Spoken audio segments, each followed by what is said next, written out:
Olá, meus irmãos e minhas irmãs, meus amigos e minhas amigas, graça e paz da parte do Senhor vos sejam abundantemente multiplicadas. Olha, eu de novo por aqui para mais um episódio sensacional, podcast Transformadamente.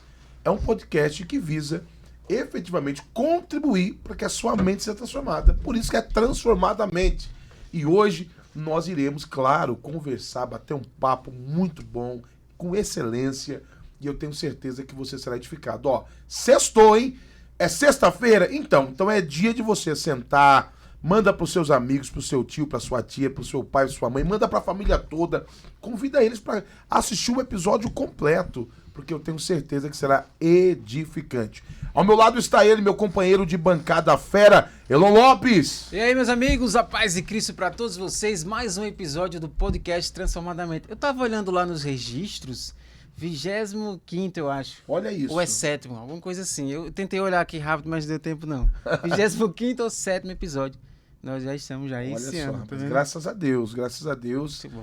O Senhor tem nos abençoado. Estou feliz demais, não é, por manter esse projeto. A gente sabe da dificuldade, da luta que é, mas o projeto está de pé, pessoas estão sendo edificadas. Eu estava até comentando aqui com o nosso convidado, Elon, que nós conseguimos, já no ano passado, quase 500 mil visualizações. Foi uma coisa surpreendente, né, no perfil do Instagram. E agora eu estava observando lá, está quase 100 mil visualizações nos últimos 30 dias, nosso perfil no Instagram. Então, alcançando contas, alcançando pessoas. E temos ali 2.600 pessoas nos seguindo, um pouco mais do que isso. A gratidão é enorme por você que está nos seguindo no Instagram. Mas, deixa eu fazer um pedido para você. Você tem que se inscrever no canal lá no YouTube também para assistir todo o conteúdo e ser edificado de maneira muito especial. Eu não quero perder tempo, a gente quer acelerar esse processo aqui hoje, que eu quero ouvir muito, muito, muito. Já estávamos num podcast dos bastidores aqui, sendo edificado, batendo um bom papo, e eu quero, Elon, que você apresente aí quem está com a gente hoje. Muito bom, vamos lá. Ele é o esposo da Andréia, pai da Valentina e Luísa, pastor na igreja A Ponte, aqui em Caruaru, Pernambuco, bacharel em teologia e administração, pastor bivocacional. Além de exercer o pastorado, ele também é bancário. A Ponte Caruaru faz parte da rede de igrejas A Ponte. Tendo sua implantação iniciada em 2020, a Ponte já tem mais de 12 anos de existência, com igrejas em Recife, Caruaru, Belo Horizonte, Fortaleza, Natal, essa eu conheço, e Canadá. Estamos falando dele, pastor Alberto Alves. Seja bem-vindo, pastor. Prazer, amigos. Prazer, irmãos. Que bom estar aqui. Obrigado pelo convite. Para mim é um privilégio a gente conversar, trocar ideia, né? Falar, cada um acho que tem algo para acrescentar no reino e a gente está aqui para contribuir e aprender também, né, nesse movimento. Então, bem-vindo todos que estão assistindo, escutando nesse momento. Coisa boa. Pastor Beto, né? Isso, Beto. Pode chamar de Beto. Beto. Muito bem. A gente está muito feliz em receber o senhor aqui. Eu até brinquei com ele, o senhor não, porque, né, a gente é irmãos, né? Tem a mesma faixa etária aqui. Você é uma bênção, meu irmão. Há pessoas que a gente bate o olho. Já acontece muito isso com o ser humano, né? Tem gente que a gente bate o olho e fala assim, rapaz, não fica a cara. Infelizmente tem disso, né? E aí depois você conhece a pessoa e fala, poxa, me equivoquei, o cara é até gente boa. Mas há pessoas que você olha e diz assim, que cara gente boa. E quando você senta e fala, é gente boa mesmo. É o caso do pastor Beto. Você olha pra ele e diz assim, rapaz, ele transpira uma coisa boa, uma coisa leve. E quando a gente bate um papo, aí é que aí essa comunicação melhora, é muito fluida. E é uma bênção, seja muito bem-vindo. Obrigado por ter aceito o convite também de estar com a gente nesse desafio. Eu tenho dito a Elon que nós temos chamado pessoas que entendem a visão do reino. Nós estamos aqui lutando para que um conteúdo de qualidade seja colocado para que as pessoas possam assistir, porque o fato é esse, né? As pessoas estão assistindo alguma coisa. Isso. Então eu espero que assistam uma coisa boa, uma coisa relevante, uma coisa que vale a pena, de fato, a gente poder crescer e ter a mente transformada. Então, muito obrigado, pastor. Viu? Eu que agradeço, estou aqui à disposição e sempre à disposição. E já foi um prazer o que a gente já vem conversando, então vamos entrar aqui agora para continuar esse bate-papo. Então vamos embora. Elon, a primeira pergunta para a gente nem perder tempo, tá? Vamos lá, o tema de hoje é a igreja contemporânea e os seus desafios. Inclusive, né, antes da gente ir para a pergunta, agradecendo ao pastor Ed, né? Que sim, meu amigo pastor Ed, Deus abençoe. Ed é uma benção, uma benção. E eu até brinco com alguns amigos e digo assim, a gente tem que aproveitar muito o Ed, que ele tem uma promessa de Deus gigantesca, né? E nós vamos ter que fazer um tour lá na América para visitar ele lá, em nome de Jesus. Aproveitar que ele tá perto agora. Aproveitar que ele tá por aqui, né? Mas teremos um grande amigo lá na América em breve, em nome de Jesus. Um abraço, meu amigo. Muito bom. Então, pastor Beto, o que motivou a implantação da igreja A Ponte em Caruaru e qual a necessidade vocês perceberam, né, nessa cidade? Veja só, cada contexto de implantação da igreja é diferente, Sim. né? Na verdade, a Ponte ela não tem esse projeto de expansão elaborado, assim, não tem um plano de trabalho que daqui a 10 anos vai ter não sei quantas igrejas. A gente não tem isso.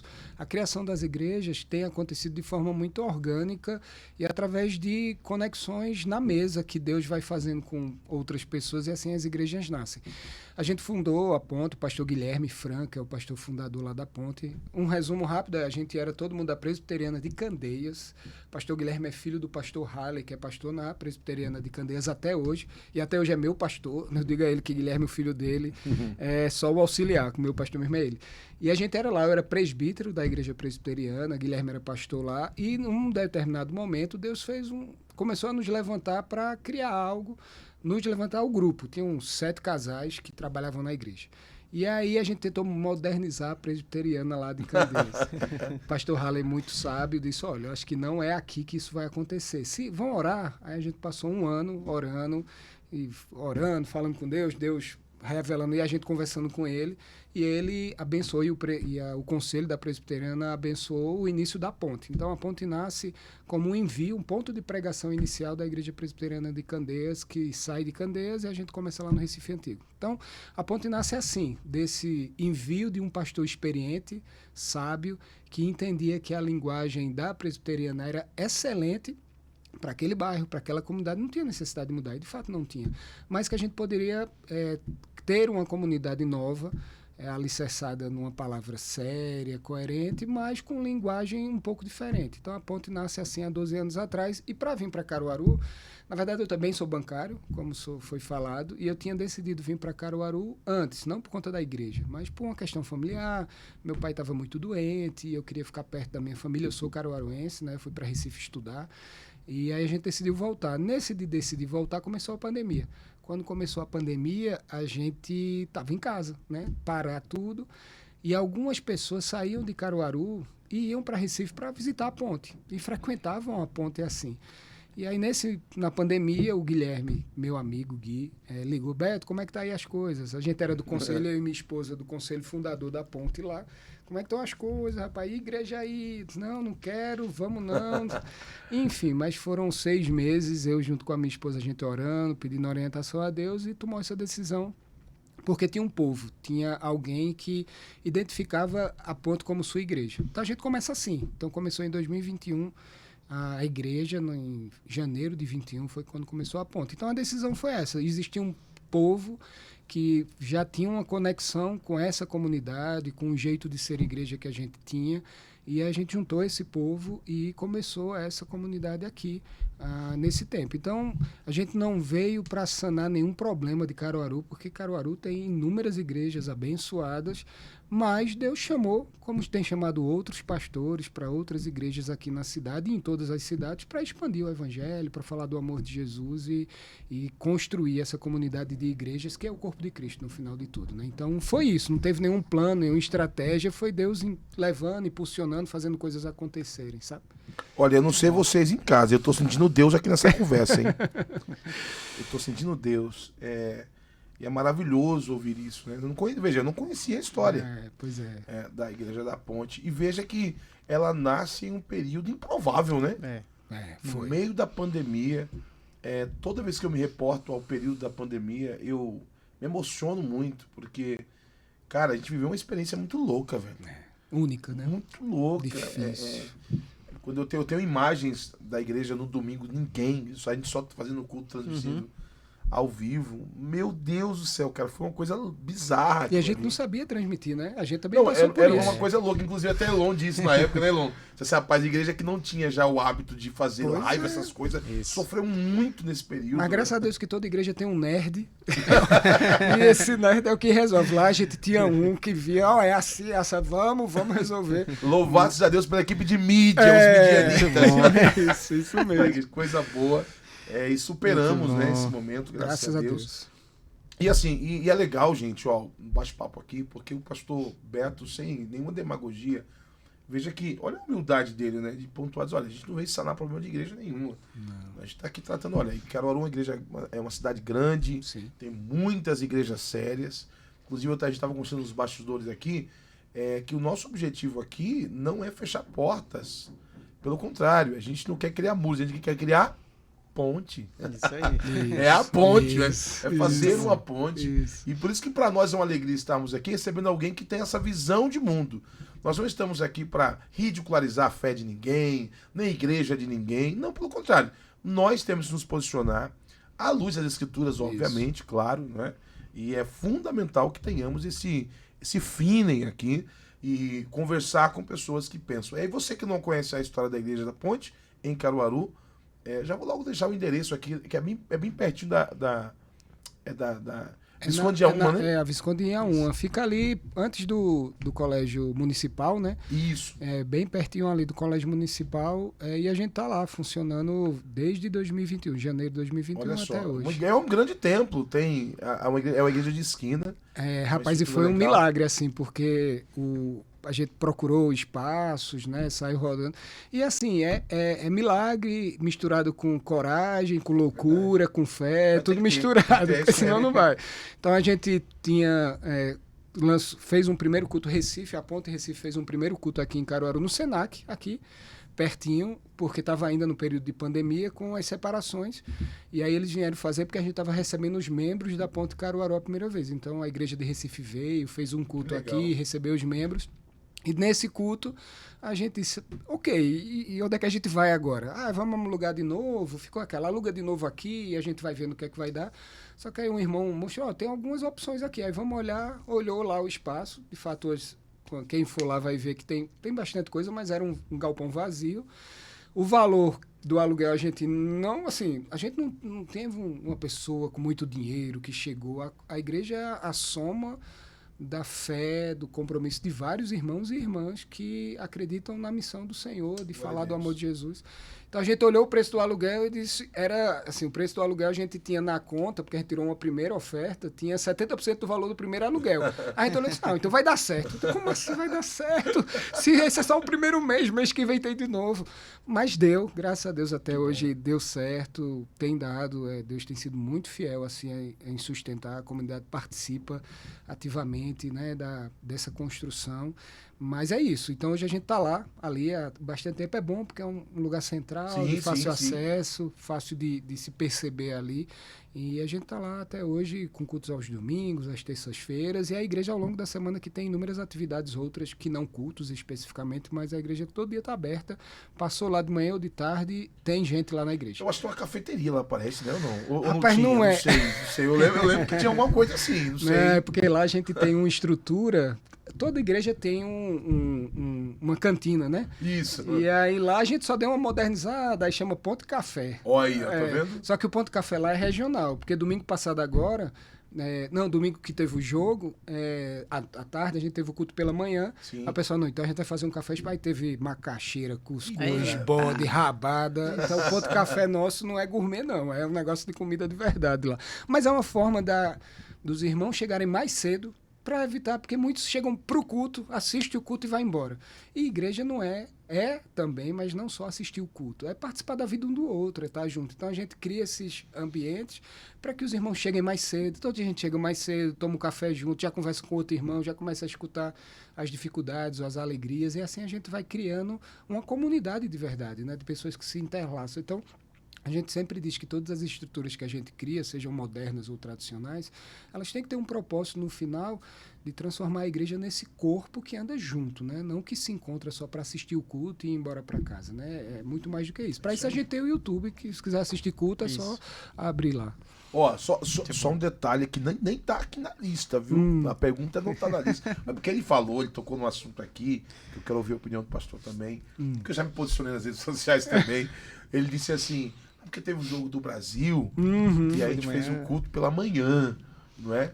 E aí, foi um BO tão grande. Imagino. Aí eu gravei um vídeo, né? Disse, olha, gente, eu acho que primeiro que não tem na Bíblia O horário do culto.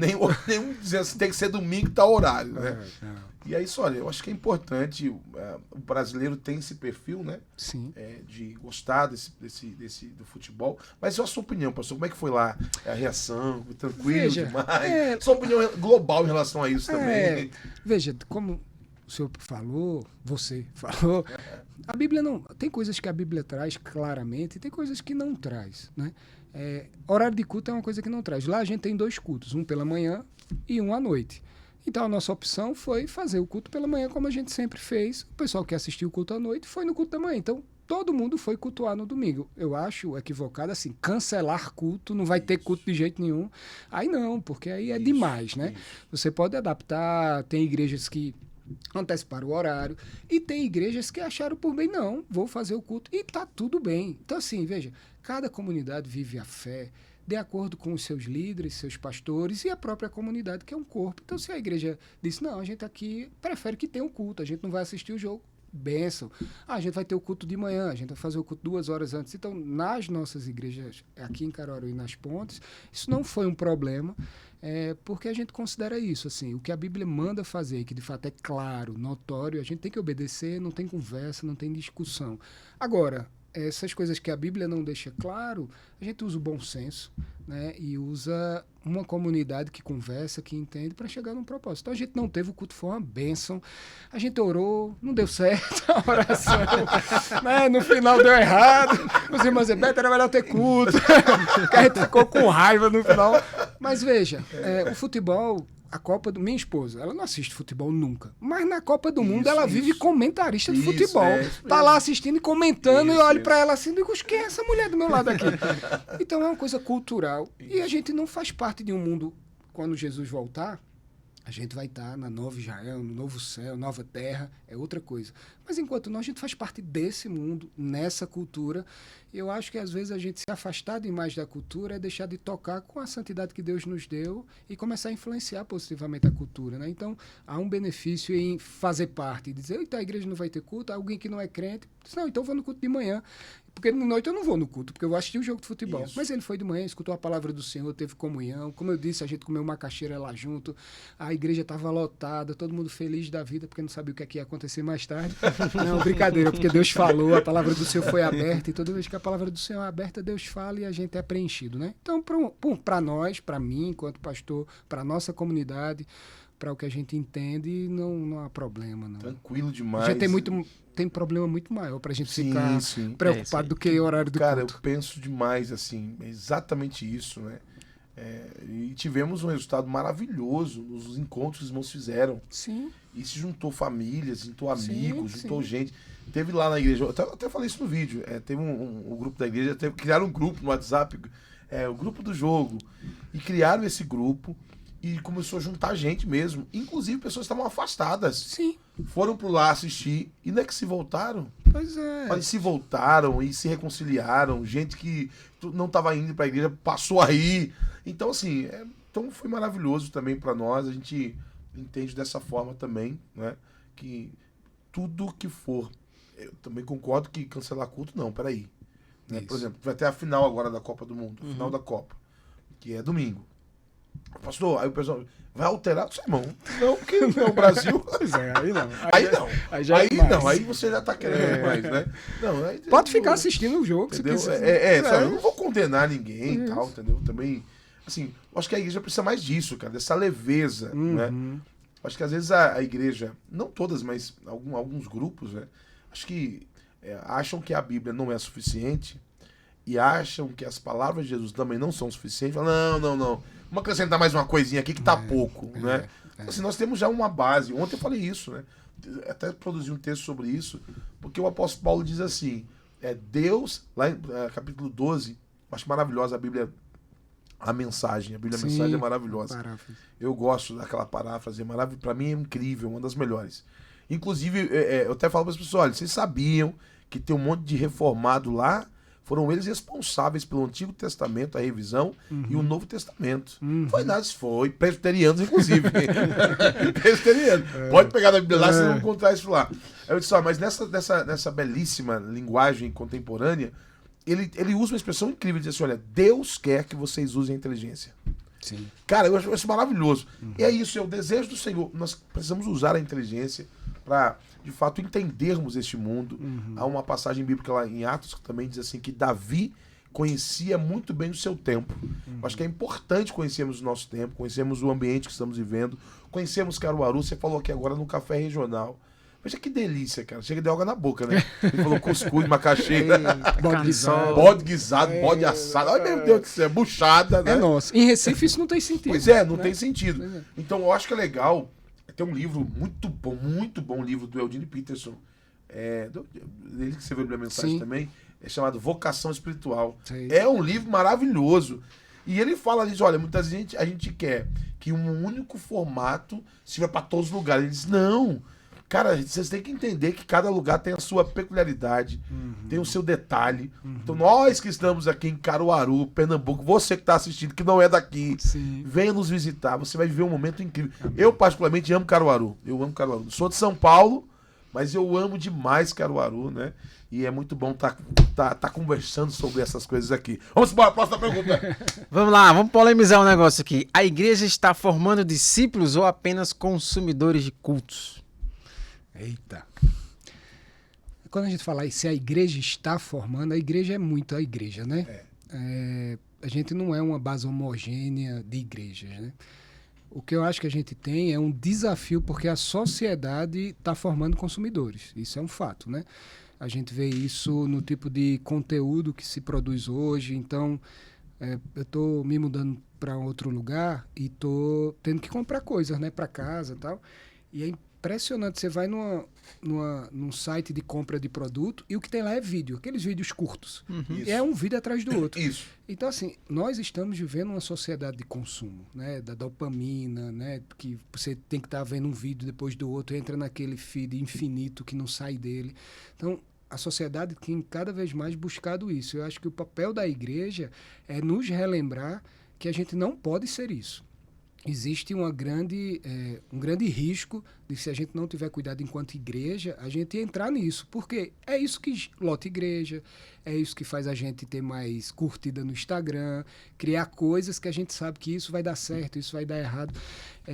Então, assim, eu acho que as igrejas não estão formando consumidores. Eu acho que a sociedade tem formado e a luta da igreja é não permitir que isso aconteça. Por isso que ir à igreja é muito mais do que assistir o culto. A gente diz lá na nossa igreja que o culto do domingo é um culto importante, é lá onde a palavra é ministrada, onde a gente tem, mas ele é um pedaço de viver igreja.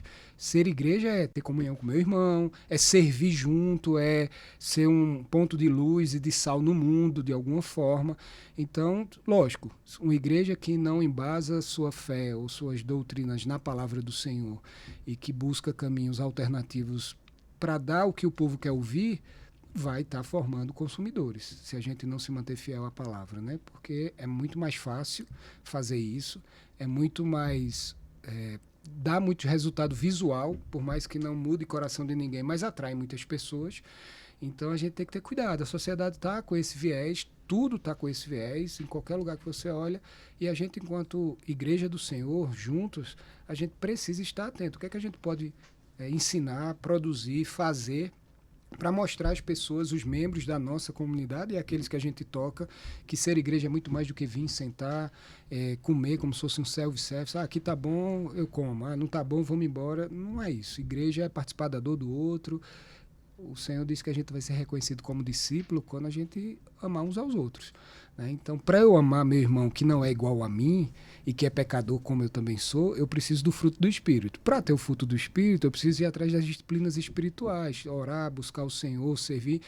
Isso só junto, sozinho a gente não consegue. Então, assim, a sociedade tem nos empurrado, a gente tem que estar atento a isso e lutar contra isso. Falar que a igreja está formando, eu acho que é muita igreja para a gente uniformizar, assim. As igrejas são muito diferentes entre si. Tem umas que eu acredito que podem estar equivocadas e estão fazendo isso, mas acho que tem uma grande maioria que está lutando todos os dias para formar discípulos assim, com dificuldade, lutando contra uma sociedade e um mundo que está cada vez mais consumista. Rapaz, sensacional, hein? Sensacional. Ouvir isso é importante, né? Há igrejas hoje, lamentavelmente, que tem hoje princípios mercadológicos como visão. Isso. É mercado, é nicho, é isso aqui, é oferecer de fato o gosto do cliente, né? O que o cliente quer ouvir. O que não quer eu corto. É isso, exatamente. Não falo. Aqui não dá, então elimina essa parte aqui.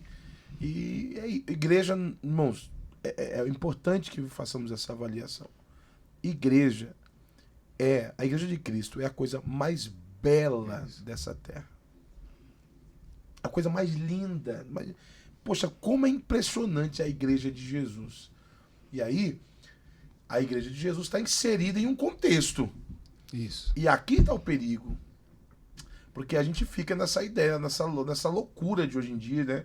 De ficar, poxa vida, a gente tem que engajar, a gente tem que ter. Eu falei para os irmãos esses dias agora, eu disse assim, olha, vamos fazer um jejum, irmão, de rede social. Sim. Mais incrível que pareça, a gente tem as redes sociais da igreja, e disse, olha, a gente vai passar um tempo sem postar nada. Como é que a gente reage a isso? Mas de vez em quando é importante. A gente passou por isso. Não porque quis. Porque a nossa conta foi derrubada pelo Facebook. Sem motivo. Bloquearam, a gente tentou recuperar, bloqueou e a gente ficou sem rede social, sem Instagram. Graças ao bom Deus, a gente tem uns irmãos na igreja que são advogados, entraram na justiça lá, a gente conseguiu reaver a conta e o doutor Zuckerberg ainda mandou uma multazinha para a igreja, que a gente já usou o recurso para abençoar a igreja. Recuperamos a conta. Mas interessante foi quando a gente perdeu a conta, na hora eu recebi no WhatsApp, a igreja fechou? A igreja fechou? Eu digo, não, irmão, a igreja não fechou, não. Olha que interessante. Porque a gente saiu da rede social e disse, Beto, o que aconteceu? A igreja fechou? Eu disse, não, tá lá, todo culto. A gente tá, aí eu explicava, né? A gente tá temporariamente sem a rede social porque a gente foi bloqueado, sem motivo aparente, mas a gente conseguiu reaver a rede. Mas para isso, assim, é isso que é o ponto. A gente tá num mundo muito diferente. A gente não pode negar isso. Isso. A gente precisa entender. Não pode ser consumido por isso, mas também não pode viver como se o mundo fosse diferente disso. Então a gente tem que entender como a Bíblia, o Senhor deixou palavras que possam nos ajudar. Porque ele pediu aos seus discípulos, não tire eles do mundo, não. Isso. Livre do mal. Pronto, a gente precisa participar do mundo, pedindo a graça do Senhor para nos livrar do mal. E entender qual é esse mal. É o consumismo exagerado? Será que a gente não está trazendo isso para a igreja de alguma forma, mesmo sem perceber? A gente está caindo nesse laço. Então a gente tem que estar em oração, estudar, ler, conversar, se proteger, andar com pessoas que andam com o Senhor Jesus para a gente ir percebendo e se tendo postura diante dos desafios. Mas é uma loucura. Então, achavam que a igreja tinha fechado porque a gente perdeu a conta do Instagram. Pois é. E a gente sabe que da importância das redes sociais, a gente não está condenando, pelo contrário, mas acho que tem que ter um limite, né? Tem que ter um cuidado, um equilíbrio. Eu não vou dizer o nome da igreja aqui, não vou dizer o nome, óbvio, mas teve uma época, uma igreja aqui em Caruaru, que explodiu, um sucesso total. E toda semana tinha cantor famoso, de renome. Eu cheguei pro pastor e disse assim, pastor, tenha cuidado, cara. Porque você está alimentando uma ideia de que a igreja tem que ter atração toda semana. E ele chegou para mim e disse assim, cara, e pior que quando termina o culto, os irmãos já perguntam, quem vai vir essa semana? Sim. Quem que vai vir? Quem que vai estar? Quem que vai estar? Isso é muito perigoso, não é? Na loucura, no afã de querer ver o público, porque é lamentável. Hoje nós temos um grande problema na igreja evangélica brasileira, no geral, não é todas, mas uma boa parte, principalmente da igreja pentecostal e neopentecostal. Eu falo isso porque é onde eu vivo, né? Se você disser assim, irmãos, vai estar conosco Elon. Está conosco Elon. Elon é um homem de Deus, um homem de oração, um homem temente ao Senhor, muito bem casado, graças a Deus. É um pai de família, um trabalhador. Pense no homem de Deus, vai estar conosco aqui amanhã, louvando ao Senhor. Aí, cadê o povo, Elon? Olha, vai estar conosco um cantor fulano de tal. Mas, meu irmão, o cantor fulano de tal já tá no 5º casamento. O cantor fulano de tal já tá tanta garrancheira. Mas aí o povo entope a igreja. Cara, que doideira, velho. O povo parece que gosta disso. Eu acabei de citar. Pois é. Eu participei de uma reunião que eu não queria ter participado, mas participei. Aí o pastor disse assim, vamos trazer fulano, desse jeito. Eu disse, cara, mas fulano tem uma situação, é complicada. Ele disse assim, mas nós precisamos pagar a conta. Pois é. Nós precisamos pagar a conta, e o fulano é complicado, mas quando ele vem, arrasta multidões. Nossa. E quando ele vem, ele consegue fazer uma oferta fora do comum. Então, enfim, vou trazer. Eu até mandei o print, só, rapaz, olha a situação desse cara. É esse cara que vocês vão trazer? O cara não vai trazer. Pessoal, aí é pesado. Aí é pesado, né? Então temos que ter esse cuidado, sim. Eu acho que é importante que falemos isso aqui também. Né? Um alerta para a igreja, sim, inclusive. Sim, isso aí, vamos pegar leve aí, gente. Pelo amor de Deus, tem que ter muito cuidado com isso aí. Igreja tem que ser diferente, pastor. Onde a gente vive, você falou aí do telefone, você vai... Qualquer coisa que você coloca, inclusive você está conversando, né? Uhum. Aí daqui a pouco já aparece a propaganda no teu telefone, o tempo todo aparece a propaganda no telefone. Então, assim, eu acho que a igreja tem que ser, né? Não é que deve, tem que ser mesmo. É um dever da igreja. Ser diferente. Sim. Poxa vida, o mundo tá tão cheio de coisa. Eu vou pra igreja pra adorar a Deus e ter um ambiente diferente. Aí chega lá, é negócio também.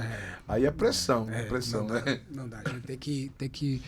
Por isso tem que mergulhar na palavra cada vez mais, para que a gente não se permita, né, ser enganado ou ser levado pelos nossos próprios pecados, né? Então a gente precisa estar policiando, envolvido com a palavra, não negociando nossos princípios, por mais que às vezes isso não traia o marketing que vai lotar.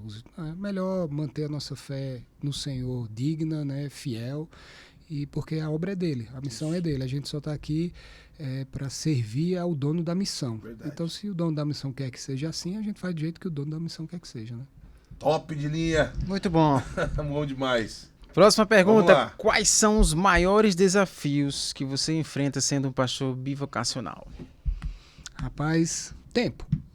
É verdade. O maior desafio, basicamente, é tempo. Veja, ser pastor bivocacional tem suas coisas boas, porque eu trabalho num banco e eu tenho diariamente contato com pessoas que não são da igreja. Não são. Segura um pouquinho. Para você que está assistindo, porque o pessoal fala assim, que danada é isso? Pastor bivocacional. Peraí, preciso entender. Calma. Relaxa. Transformadamente vai te ajudar a entender isso aqui. O que seria um pastor bivocacionado ou bivocacional? Nós estamos falando de dupla vocação, tá? É alguém que tem a vocação pastoral, mas também tem uma vocação secular. Tem um trabalho, tem um emprego, é funcionário de uma determinada localização, empresa, enfim, é isso, tá? E não é nada novo. Na Assembleia de Deus é só o que tem. A maioria. O pastor que vai para a comunidade é pedreiro de manhã e vai visitar as irmãs à noite. Então não é nenhum novo. Só que a gente arruma novos termos à medida que o mundo vai evoluindo, né? Mas é isso, é o que a igreja do Senhor sempre teve. Homens, mulheres que trabalham fora e nem tem o chamado pastoral. Então, os privilégios e assim as oportunidades que tem é isso. Assim, eu passo o dia, boa parte do dia, em volta de pessoas que não são cristãs ou que não são evangélicas, e isso me faz ouvir, me faz perceber, faz com que elas percebam que eu não sou alguém alienado, maluco, estranho. Sou uma pessoa como eles, que tem raiva, que tem dias bons, dias ruins, que acerta, que erra.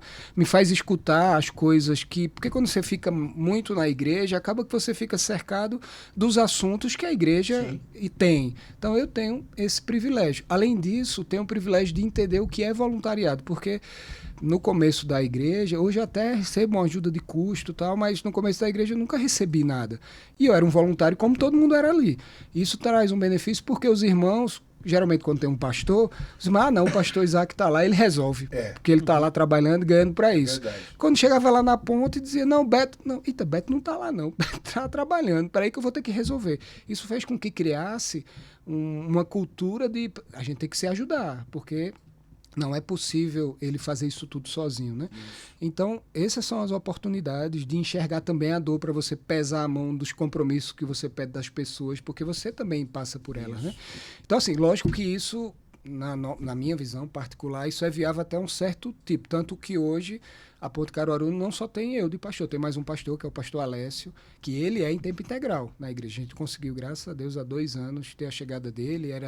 Ele trabalhava na Ponte Recife, e aí a gente chamou ele com sua família, e hoje ele é pastor integral na igreja, porque a igreja tomou uma dimensão hoje que era impossível, humanamente inviável, eu dar conta de pastorear. Ia ser só isso, o pessoal ia me ver, mas eu não ia conseguir pastorear. Então chegou um determinado momento, geralmente eu fiz até o meu TCC sobre isso, mas até 80 pessoas dá para conciliar, porque 80 pessoas são 40 famílias, porque pai, mãe, filho, não sei o quê. Mas quando passa disso começa a ficar muito difícil. Então hoje a gente tem sim, temos eu que ainda trabalho fora da igreja, e tem o pastor Alessio, que é hoje pastor em tempo integral lá na comunidade. O lado ruim é tempo, né? E por isso que há 2 anos atrás eu estava sofrendo muito, me culpava demais, ficava, né, triste, porque eu vinha demandas que eu não tinha como dar conta, né, de atender. Eu não era viável. E eu passei um tempo muito ruim, sofrendo, porque a igreja estava crescendo, com demandas que eu via que precisavam ser atendidas e eu não tinha capacidade de atender enquanto pastor. E aí foi nesse momento que a gente conseguiu trazer o pastor Alessio e deu essa, né, aliviada, e hoje a gente tem ele e tem mais 3 seminaristas na igreja que a gente divide o cuidado pastoral da comunidade. Mas o lado ruim é tempo, porque se me perguntar hoje, Beto, se você pudesse hoje ser pastor integral, eu acho que eu seria, né? Teria. Hoje não é viável para mim, para minha comunidade, para minha família, o que também no começo da plantação da ponte foi ótimo, porque o dinheiro que a igreja tinha pôde ser investido na construção da comunidade, porque eu não precisava receber nenhum tipo de salário. Então, numa plantação de uma igreja, isso é algo muito positivo, né? Ter um pastor que consegue se sustentar, porque os recursos que são poucos conseguem ser... E assim, veja, isso é uma forma de montar a igreja. Tem outras igrejas que conseguem mandar um pastor em tempo integral, pagando salário, e dá tudo certo. Deus escolhe seus métodos. E quando eu estava lendo, eu escutei muito e li muito sobre a Assembleia de Deus, sobre como a expansão da Assembleia de Deus se dá por esse caminho, de homens que são levados ao diaconato, e o pastor chama ele, vai abrir lá na comunidade, e ele vai lá e começa com luta, com trabalho, e isso vai tomando um corpo, e daqui a pouco ele consegue ficar em tempo integral, às vezes não, e enfim. Então, acho que o maior desafio é esse hoje, sabe? O tempo... E mostrar às pessoas que é possível. E isso é inspirador também para outras pessoas, porque tem homens e mulheres que falam, rapaz, não é para mim ser pastor, porque eu preciso trabalhar fora, não consigo abandonar tudo para ficar na igreja. E aí a gente mostra com isso que dizer, não, irmão, não precisa ser, se Deus tem um chamado pastoral para você, é possível e pode ser que seja um caminho você exercê-lo, continuando no seu trabalho e fazendo aquilo que o Senhor lhe chamou a fazer. Então isso abre possibilidades. Então para nós, para mim, foi o caminho que Deus escolheu, né? Que tornou viável. Eu tinha um sonho de ser pastor desde sair do colégio, né? Tinha um chamado, recebi uma profecia, como eu estava conversando, né? Eu nasci na Vale da Bênção do Panorama, e lá a gente era pentecostal, até hoje sou.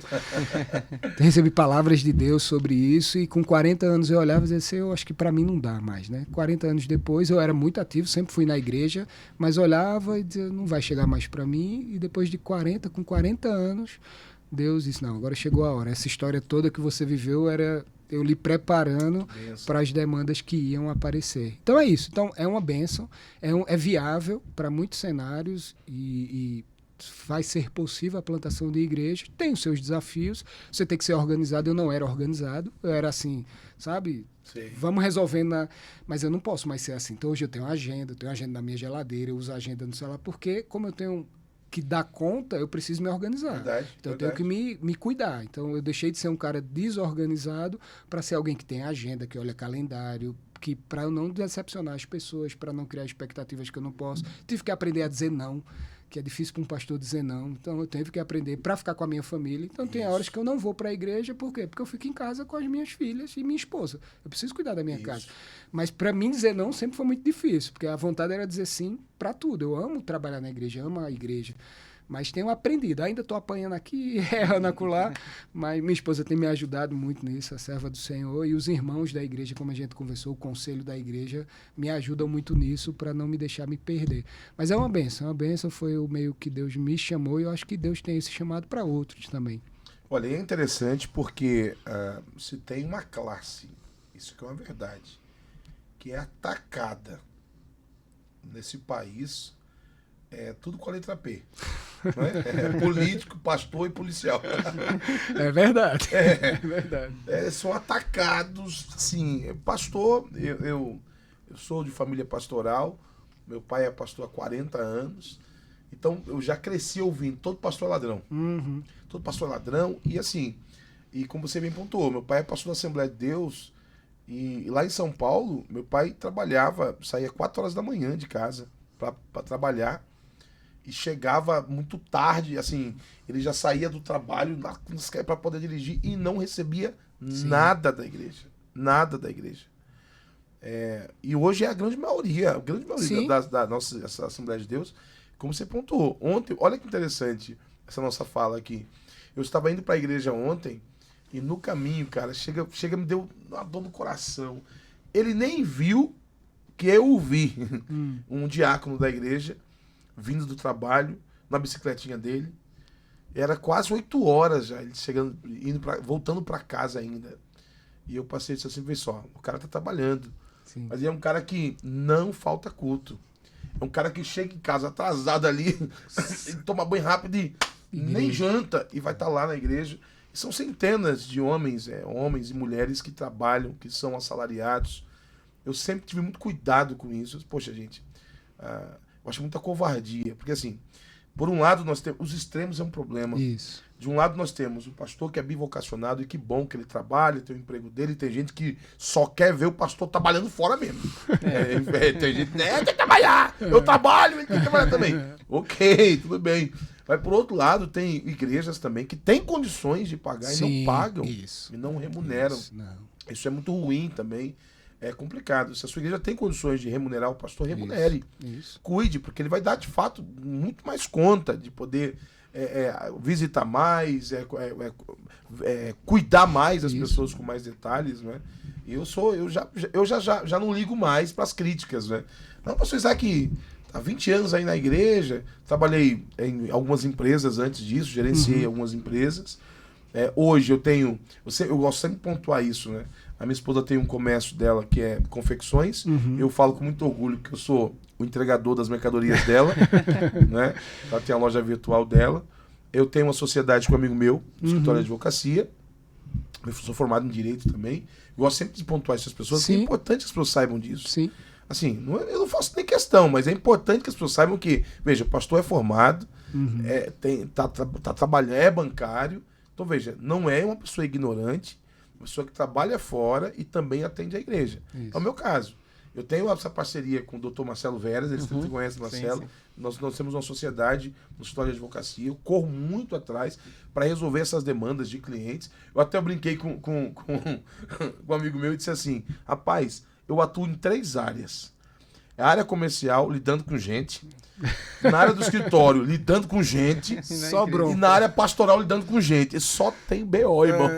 Verdade, né? É só lidando com gente, mas isso de fato faz a gente crescer. Sim. A gente cresce muito. Tanto, eu mesmo cresci demais no âmbito jurídico. Sim. A visão muda. As pessoas vão no escritório com seus problemas, com seus dilemas. Né? Vão no gabinete pastoral com seus problemas, com seus dilemas. Né?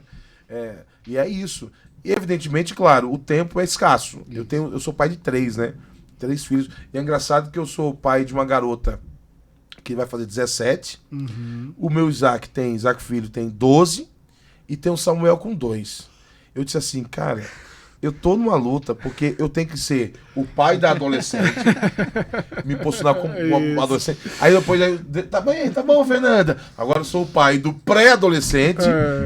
Isaac. E o pai de bebê. É uma fase louca. Muitas facetas. Muitas facetas. Cara, tem que me adaptar ali. E cuidar da igreja é um privilégio, mas para você que critica a igreja, que todo pastor... Não é todo pastor que é ladrão, não é todo pastor que é espertalhão, não é todo pastor que ganha rios de dinheiro. Não. Inclusive, pastor Beto, eu me posicionei há um tempo, e até hoje sou assim, cada um tem a sua opinião. Eu me posicionei contra pastores que ganham 1 milhão, 2 milhões. Não tem sentido. Não, peraí, gente, peraí. Então, 3 milhões. Não, o pastor comprou um carro de 1 milhão. Comprou um relógio de 350 mil. Não, peraí. Aí eu coço a cabeça. Não dá. Entendeu? Assim, eu tô falando de pastores... Não é coerente. Não é coerente, cara. Não é coerente. E não dá para dizer outra coisa. Não é coerente. Não tem como. Com a palavra do Senhor. Não é coerente. Não é. É o reino da ostentação, né? E assim, é lógico que, por exemplo, tem um pastor, eu fui na igreja presbiteriana lá de Alphaville. O pastor da igreja de lá tem um salário maior do que um pastor da igreja de Caruaru, porque senão ele não consegue nem tomar café com o povo de lá. Porque é outra realidade. Então o pastor tem que ter um salário de acordo com a comunidade que ele convive. Se ele tem uma comunidade, se ele tem uma igreja e lidera uma igreja numa comunidade carente, o salário dele tem que ser compatível com aquela comunidade, com aquela realidade. Se ele está num bairro muito mais elitizado, ele tem que ter um salário compatível com isso, porque ele precisa participar daquele ambiente. Mas não pode ser nada nem abaixo disso, como o senhor falou, né? Não, tem igreja que pode pagar e paga salário de miséria a pastor, e o pastor fica passando dificuldade. Isso não é, assim, no reino de Deus, isso é injustiça, né? A gente fala dessas injustiças no âmbito normal da vida, né? Empresas que pagam miséria para o pessoal trabalhar. A gente não pode ser esse lugar. A igreja não pode fazer isso, né?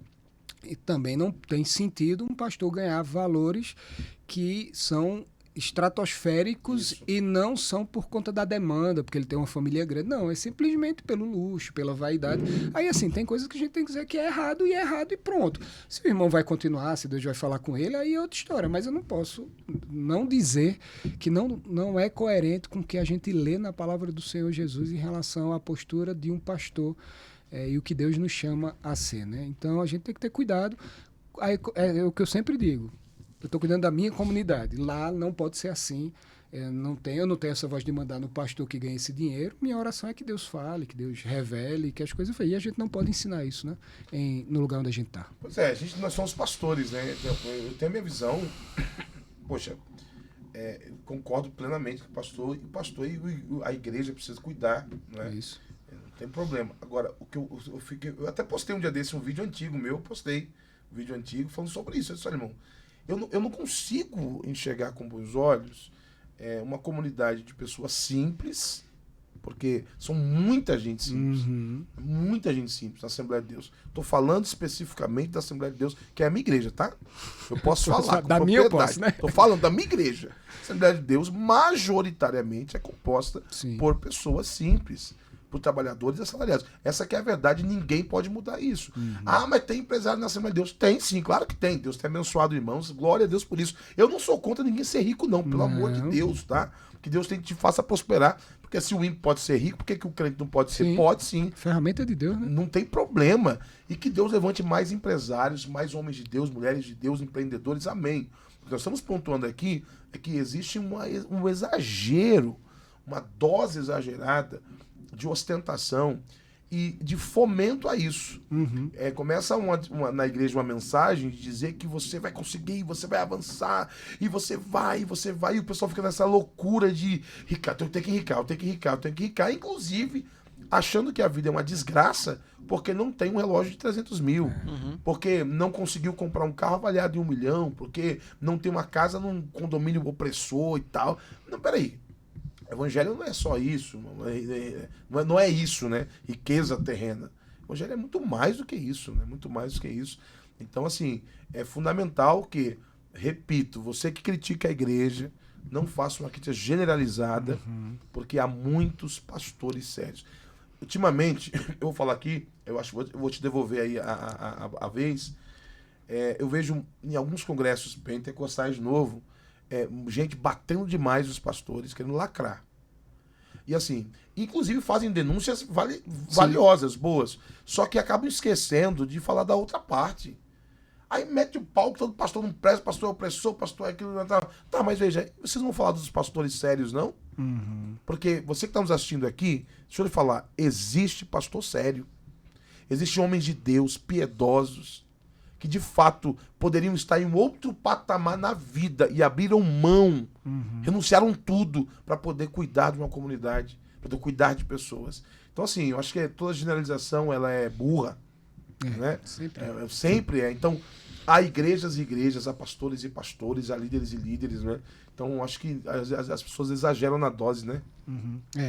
Exageram e a gente tem que ter cuidado, né?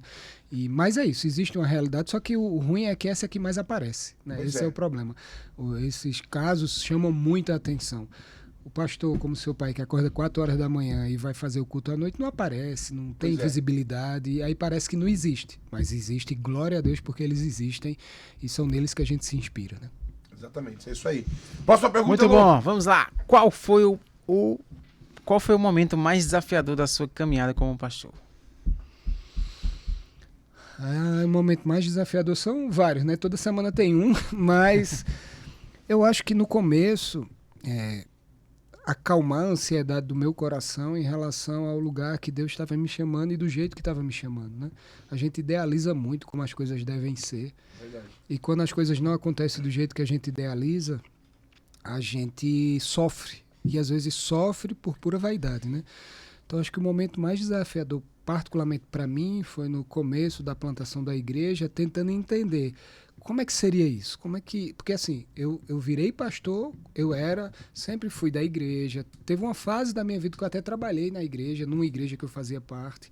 Sempre fui envolvido, eu e minha esposa, louvor, palavra. Na presbiteriana virei presbítero. Então, a nossa vida sempre foi total envolvimento na igreja, desde adolescente. Eu sou um fruto da graça do Senhor pela salvação, que é o ponto principal que tenho em Cristo, mas viver em comunidade nos agrega muito. Então, eu era um jovem, um adolescente tímido, sem muita coragem de fazer as coisas, e participar da igreja desde novo me ajudou muito. Os pais eram evangélicos? Meu pai se converteu, veja como são as coisas, meu pai se converteu, passou uma crise financeira absurda, e aí por isso que eu evito julgar ao máximo, porque ele passou uma crise financeira absurda, e de madrugada assistiu a 40 anos atrás, 30 anos atrás, esse programa dizendo, você está passando por dificuldade financeira, vem aqui. Ele Meus foi... amigos e minhas amigas. Pronto. Eu quero que você entenda o negócio. Bebi muito copo d'água de madrugada. Bebe essa água. Pai, pra que bebe a água? Deus usou. Sim. Ele foi para a igreja. Ele era da igreja batista, muito pobre quando era criança. E ele já faleceu e depois se afastou, voltou com essa crise, voltou para a igreja. Não ficou muito tempo nessa comunidade, foi para a igreja, e meu pai sempre era muito inteiro e se doava muito, acabou virando pastor no final da vida também, como eu, da igreja. Ele dizia, você vai ser pastor? Eu digo, eu quero lá ser pastor, pai, não sei o quê. Mas, então, assim, é desafiante, mas eu saí, a igreja e a comunidade me ajudaram a me construir. Então, se eu falo melhor, se eu consigo ter qualidades hoje, foi essa construção que Deus foi me fazendo com contato com a ajuda de outro irmão e me ajudaram a chegar onde eu estou. Então, o desafio maior foi esse, entender como é que eu vou ser esse pastor que é bancário, que está na igreja, como é que eu vou atender às demandas que Deus tem para esse lugar, o que é a demanda de Deus, o que é a expectativa das pessoas, que eu não tenho como cumprir, nem tenho como atender todas, né? Entender essa separação, como é que eu cuido da minha casa, como é que eu digo não na igreja porque eu tenho que dizer sim na minha casa, como é que eu equilibro. Então, o maior desafio meu, particularmente, foi no começo entender isso tudo. E, assim, um começo, não foi um mês, não. Foram uns 2 anos, 3 anos, para que hoje ainda tenham desafios, mas o coração está mais pacificado, assim, de entender que, por exemplo, hoje eu não me envolvo na igreja com coisas que eu me envolvia muito, porque tem outras pessoas que hoje tomam conta e eu estou cuidando de outra coisa na igreja. Então, esse desafio de aprender a dizer não, de saber como dosar a vida missionária de pastor, a vida de pai. Eu sou pai de 2 adolescentes, eu preciso estar presente, sou marido, eu sou filho, minha mãe está viva, eu sou filho, tenho irmãos. Como é que eu equilibro tudo isso? Então, acho que o maior desafio foi buscar esse equilíbrio. Ainda estou buscando, mas acredito que nesses últimos anos Deus tem me ensinado muito a tratar isso, mas o começo foi desesperador a ponto de eu ficar angustiado, né, com crise de ansiedade, tentando entender. Hoje está, graças a Deus, mais sob controle. Tem um livro, Pastor na Modernidade Líquida. Sim, do Bauman fala de modernidade líquida, né? Ele pega, de fato, a ideia do Bauman e traz para a realidade pastoral. Eu achei fantástico a ideia desse pastor. Livro pequeno, até recomendo a leitura. E aí ele diz uma coisa interessante. Ele diz assim, olha, não tem uma profissão mais complexa na Terra do que a do pastor. Ele diz assim, olha, já foi feito estudo já, que os pastores geralmente sofrem com pressão alta, gastrite nervosa, morrem de infarto. É bizarro o negócio. Aí ele contou uma coisa lá que eu achei muito interessante. Eu disse assim, cara, é verdade. Ele disse assim, o pastor 6 horas da manhã, o telefone toca, 6 da manhã. Uhum. Uma irmã ou irmão desesperado dizendo assim, pastor, mataram meu filho. 6 da manhã. Aí o pastor já se acorda, uma pressão fora do comum, mataram o filho da irmã. Já aconteceu comigo, inclusive, isso. Quando é de 8 horas da manhã, um casal que não sabia que o filho da irmã tinha morrido, liga e diz assim, meu pastor, meu filho nasceu. E, cara, ele tava num estado de luto terrível, de pressão, porque o irmão morreu. Aí, quando agora de 8, o filho da irmã nasceu. Né? Aí, quando não, é uma coisa louca. Aí, quando é 10 horas da manhã, aí um casal liga assim, pastor, vamos separar, não tem condição de viver. Aí o pastor, peraí, calma, peraí. Aí, quando é meio-dia, fala, pastor, deu certo, vou me casar. E diz que vive o dia todo. É uma coisa louca, né? Assim, o telefone toca, a gente já trava, já, né? assim, rapaz. Ligou, aí ontem a irmã ligou de 8 horas, eu dormi cedo, acabei dormindo mais cedo. Aí eu veio de manhã, o telefone tocou, porque pouca gente liga hoje em dia, Verdade. né? Aí quando ela ligou, já acordei, meu Deus do céu, que não seja nada, que não seja nada. Assim, não, pastor, é porque eu só tava sem a chave da igreja. Assim, irmã, mata do coração. A gente fica preocupado, tenso. Teve uma vez que eu fiz uma oração, foi engraçado, mas eu tava passando por uma situação complicada. E veja, isso era meia-noite. E eu orando. Meu Deus, tem misericórdia. Ir lá no meu momento com Deus orando, contando uma história pra Deus. Daqui a pouco, o telefone começa a tocar. Aí quando tocou o telefone, eu disse assim, telefone chamando? Pensa que não é. É bronca. Não é uma pizza que estão me chamando, não né? É. Meia-noite, eu disse, desse jeito eu disse assim, Deus, é o que só tem pra mim é isso. Né? Desse jeito, cara. Aí, eu já tá acostumado com a bronca, eu disse, fala, meu irmão, graças a paz, qual é a bronca? Ele disse assim, dessa vez não é bronca, não. Você tá onde? Eu tô em casa. Eu disse, olha, eu tô em Recife, eu vou chegar aí daqui a 2 horas, tem como me receber? Eu disse, tenho. Eu disse assim, pronto, eu vou aí, porque como sabe, é uma bênção muito grande. E de fato era uma bênção. Eu disse, até que enfim. Deus respondeu. Agora, mas isso não atende, né, a ligação? Pois é. Mas certo, essa montanha russa. Mas é muito difícil, assim. É ser pastor hoje, nos dias atuais, com seriedade, não tem sido uma batalha fácil. Você falou uma coisa muito interessante aqui, como era a igreja antigamente. Veja, era muito difícil a gente ter, primeiro, todo mundo sai, né? E não tem mais raiz. Isso. Quanto tempo você está na igreja? 1 ano. Quantas igrejas já passou? 7. Em um ano o cara já passou 7 igrejas e tal. Antigamente não tinha isso. Não. O cara se ficava em uma igreja, geralmente ficava... Achando bom ou ruim, ficava lá. Aí passa pastor, outro pastor e o cara tá lá 10, 15, 20 anos, né? Então mudou bastante isso. E a pressão psicológica, acho que até a pergunta, né, Lum? Qual é o maior mito que as pessoas têm sobre o pastor? Isso. É uma pergunta, que é interessante essa pergunta, inclusive. Porque as pessoas acham que a vida de pastor é simples, é fácil, né? Eu acho que está dentro desse contexto aqui que a gente está falando, né? Foi até interessante eu ter um cliente do banco que eles, assim, lógico que eu não chego de, olá, meu nome, sou bancário e pastor. Não chego assim, né? Eu chego, mas invariavelmente nas conversas que vão seguindo, a boa parte percebe, né? Sabe, porque acaba nas conversas entrando nisso. Aí teve um que chamou, ô Beto, mas me explica, o que é que tu faz? Veja, o cara não é da igreja, não é cristão, nem nada. Me explica aí, tu faz o que tu é pastor, o que é pastor? O que é que faz pastor? Aí eu sentei com ele e fui explicar, né? Não, olha, eu chego, faço isso, faço aquilo. Aí ele olha, não, mas peraí. O cara vai se divorciar, ele liga pra tu? Liga. Por quê? Porque eu sou o pastor da igreja e ele quer uma ajuda, quer uma orientação, ele quer entender, espera que eu diga alguma coisa que possa ajudar. Não, pelo amor de Deus, o problema é dele, não é seu. Eu digo, pois é, então esse é o chamado, que o problema dele é meu, porque nós somos um corpo, nós somos uma igreja, essa é a diferença. Então, assim, o mito, eu acho que que a gente pode comentar em relação a essa vida pastoral, é porque como o que aparece na mídia são geralmente alguns maus exemplos de pastores, você acaba tendo que muita gente olha para eles como uma régua para os demais, né? E não percebe que tem homens, e igrejas que têm mulheres pastoras também, que são pessoas que estão de verdade com o coração em Cristo, tentando acertar, tentando buscar a Deus e dizer, Senhor, me ajuda a acertar. Não quero envergonhar o teu nome, eu não quero ser uma pedra que meus irmãos tropecem, eu quero responder o teu chamado. Então tem homens e mulheres que estão buscando a capacidade em Deus, nas suas fraquezas. Não ser pastor não é ser mais elevado do que ninguém, né? Tanto que lá na comunidade, e veja, eu respeito, tem igrejas que chamam o pastor de reverendo, de pastor. quem é mais próximo lá na igreja mais antiga me chama de Beto, porque foi o nome que a minha mãe me deu, Beto.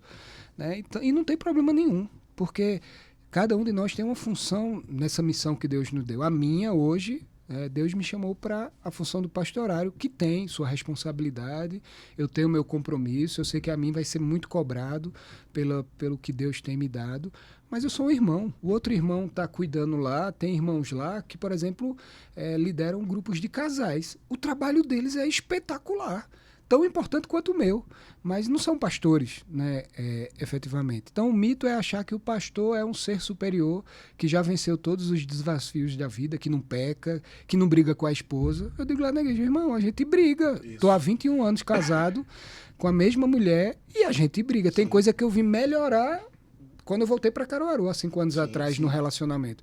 Então, são homens e mulheres pecadores que...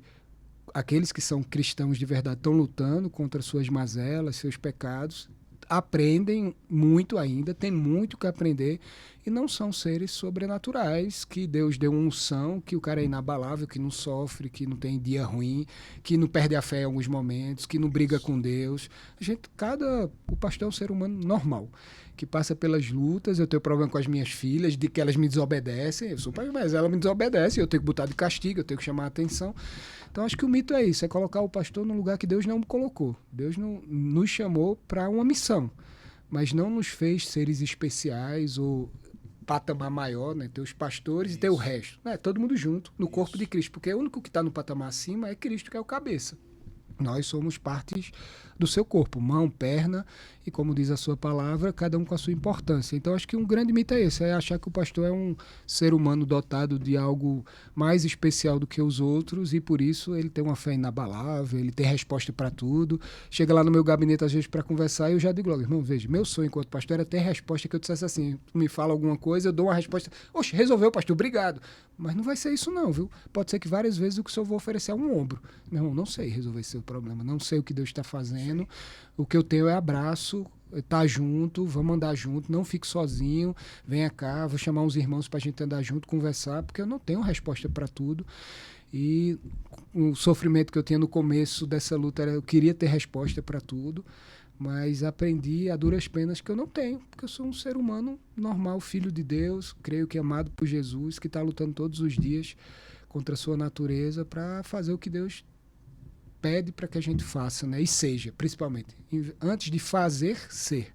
Né? Então, são homens querendo ser, e eu acho que o mito que tem que cair é esse. Ninguém é sobre-humano. Todos são filhos de Deus, pecadores salvos pela graça. Sensacional, sensacional.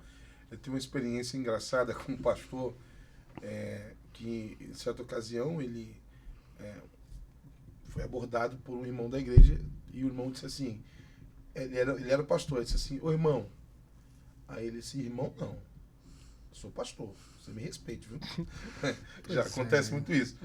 E teve outra situação em que o próprio irmão, já é uma outra situação, disse assim, pô, irmão, ele fez, ai, me perdoe, pastor. Pois é. Eu já cheguei a dizer assim, não, irmão, relaxa. Lá na igreja eu respeito, eu digo, se quiser me chamar de pastor, de Beto, de Alberto, fica à vontade. Só, irmão, veja, fique tranquilo, os irmãos da minha igreja sabem o que eu estou falando.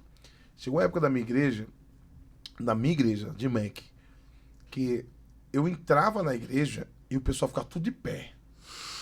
Sabe? Todo mundo tinha que se levantar. E até hoje, em alguns lugares, algumas igrejas do nosso ministério ainda são assim. Só que aí eu tava orando a Deus, buscando o Senhor, lendo as escrituras e tal. Eu disse, meu irmão, mas peraí, será que eu sou digno de entrar na igreja e as pessoas todas se levantarem? E alguém dizia assim, não, mas é uma questão de honra. Eu disse, mas será que é isso mesmo? Honra é isso mesmo?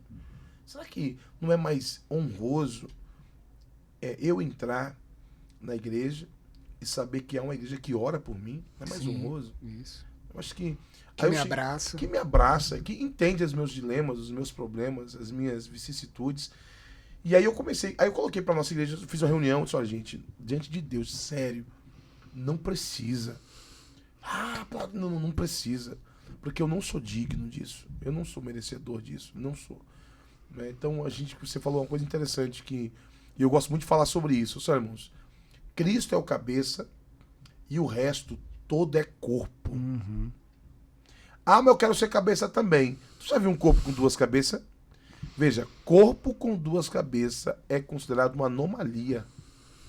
E aí, geralmente, acontece, né? Nesses lugares já aconteceu, tem que fazer uma cirurgia, né? Porque a igreja de Cristo é perfeita. Então não tem 2 cabeças. A cabeça é Cristo. Isso. Então quem tem que ser adorado, ovacionado, tem lugares que quando o pastor chega, preciso falar isso aqui.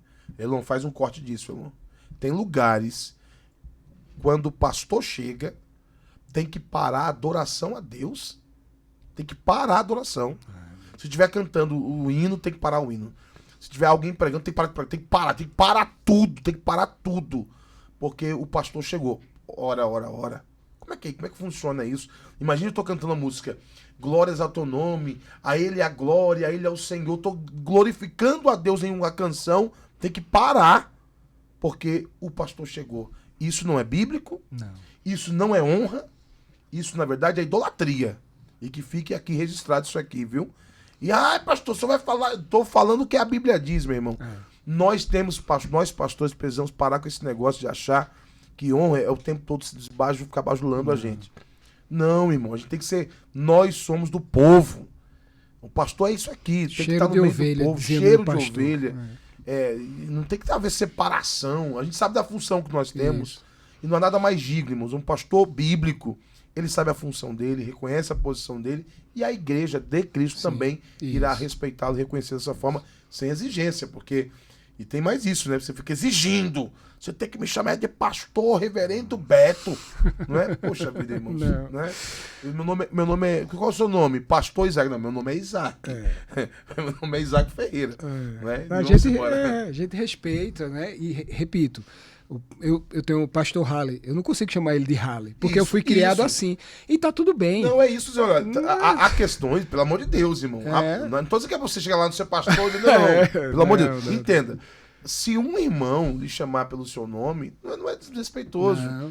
Agora, evidentemente, o seu posicionamento, claro, é natural que as pessoas lhe chamam. A maioria dos pastores são chamados de pastores. Isso. E tá tudo bem. Nós estamos dizendo aqui é que precisa impor. Tem que me chamar de reverendo. Não precisa disso. Não. Pronto, cabe mais um ainda? Dá tempo ainda. O que mais preocupa você quando pensa na próxima geração de cristãos? Aí é forte. E a gente tem... Rapaz, acho que o que mais... Eu tenho 2 filhas, né? E uma vai fazer 13 esse mês e a outra tem 9 anos. E quando eu falo sobre isso, eu falo sobre a igreja, né? Que igreja essas crianças e esses adolescentes vão enfrentar, vão viver, né? Então, eu acho que meu maior medo é que a palavra do Senhor seja deixada de lado em troca da alegria ou daquilo que o coração humano quer. A gente vive nesse meio onde cada vez mais a gente quer ter os nossos desejos atendidos. Então a gente adapta a palavra do Senhor às nossas necessidades. A gente acaba criando um Deus à nossa imagem, né? E então, se algo que a Bíblia diz me fere, em vez de eu me converter, me corrigir, eu entendo que aquilo não vale mais, ou faço alguma coisa disso. E com isso a gente vai anulando a palavra do Senhor e a sua graça. E a gente passa a viver outra coisa que não o verdadeiro evangelho, né? É um não evangelho. Então, meu maior receio e a nossa maior luta na comunidade é fazer com que a igreja entenda que ela precisa amar ao Senhor Jesus e ao Senhor Jesus que nós conhecemos através da Escritura Sagrada. Veja, a revelação de Cristo nos foi dada através da Escritura Sagrada, não foi através de outra coisa, não foi através de outro caminho.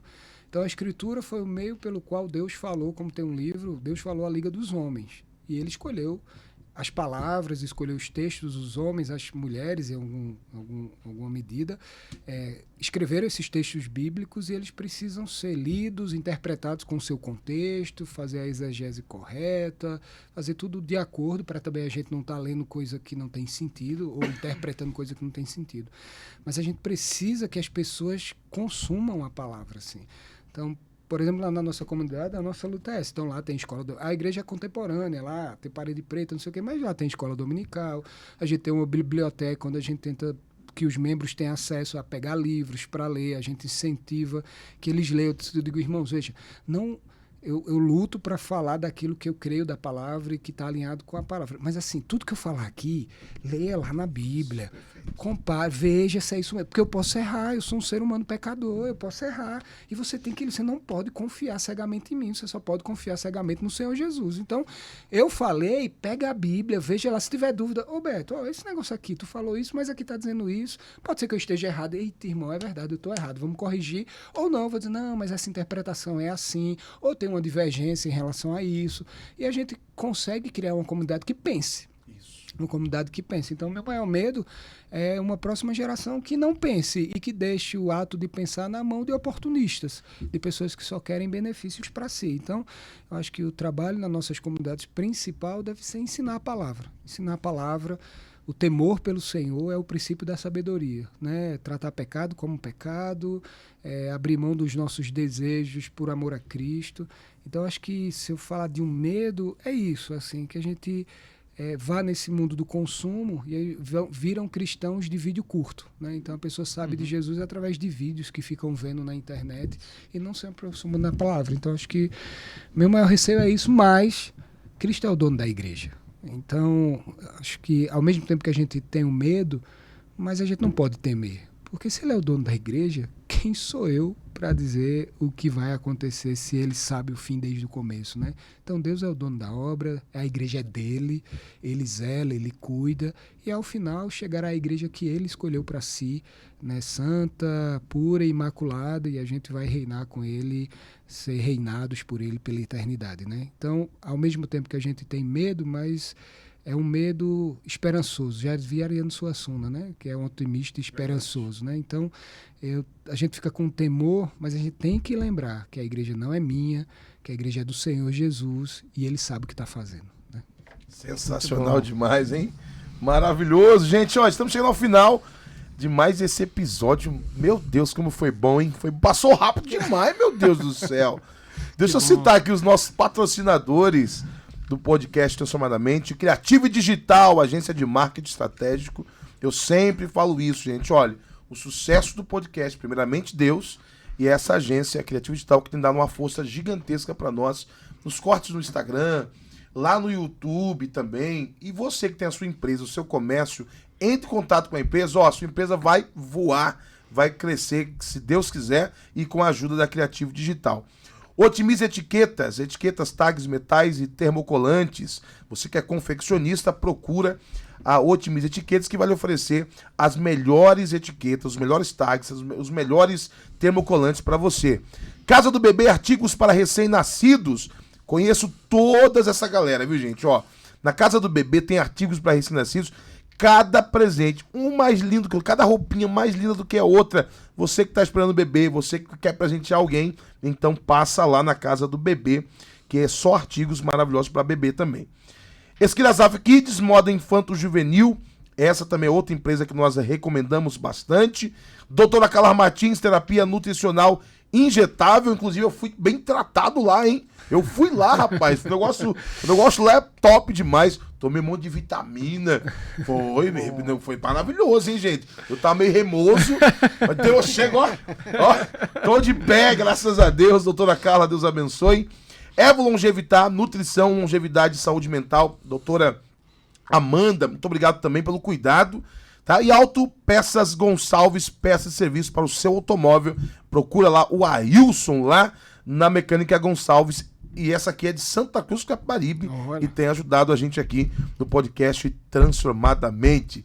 Gente, beijo no seu coração e até o próximo episódio. Elon? É isso aí. Obrigado, pessoal, por toda a audiência de vocês. Sempre bom estar aqui com vocês no episódio Transformadamente. Pastor Beto, suas considerações finais. Quero agradecer o convite, agradecer estar aqui. Estamos felizes de ter participado e que Deus possa abençoar cada um, nos dar a sua graça, a sua bênção e nos fazer andar nos seus caminhos, que é acho que a vida do cristão tem que ser essa, né? Então, Deus abençoe a todos e obrigado mais uma vez. Amém. Valeu, gente. Deus abençoe. Tchau, tchau.